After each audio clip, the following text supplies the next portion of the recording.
6.1 Part 3 Example 4 says a security camera is to be installed 40 feet away from the center of a jewelry counter. The counter is 30 feet long. What angle to the nearest degree should the camera rotate through so that it scans the entire counter? Alright, so thank goodness they gave us a visual and you don't have to try to deal with me drawing it. But let's talk about why they drew it the way they did. So notice that you've got your 30-foot counter up here at the top. And then you've got the camera, which is 40 feet away from the center of the jewelry counter. So they went to the center of the jewelry counter, and then they drew the camera 40 feet away from it. And so we're looking for the angle to the nearest degree that the camera should rotate. So we're after the theta right there.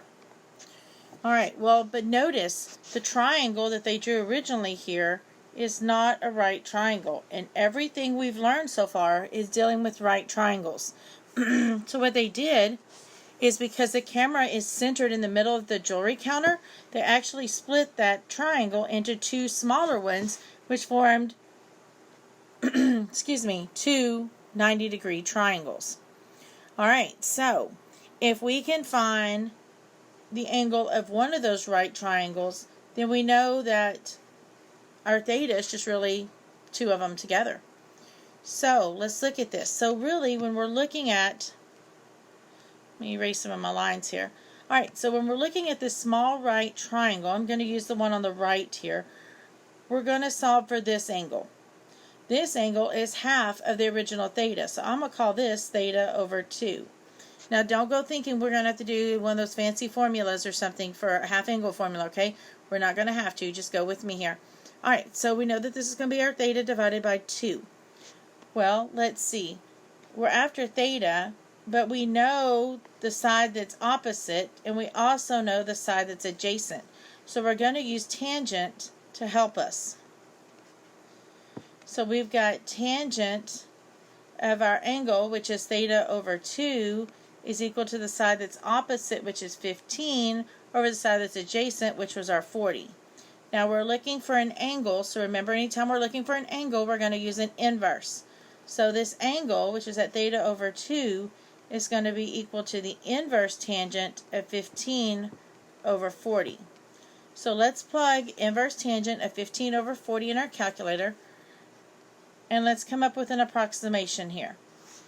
So when I did this, I got that inverse tangent of 15 over 40 is approximately 20.556 degrees. But that's only for theta over 2. How would I solve for theta? Well, just like what we've been doing, we're going to multiply by that denominator to get rid of it. So we're going to multiply both sides by 2. And so we get theta is approximately 41.11 degrees. Alright, so the question was, what angle to the nearest degree should the camera rotate through so that it scans the entire counter? So the camera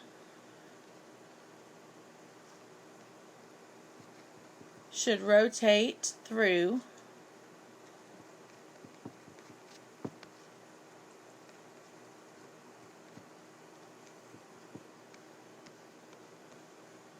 (41 degrees) to scan the entire counter.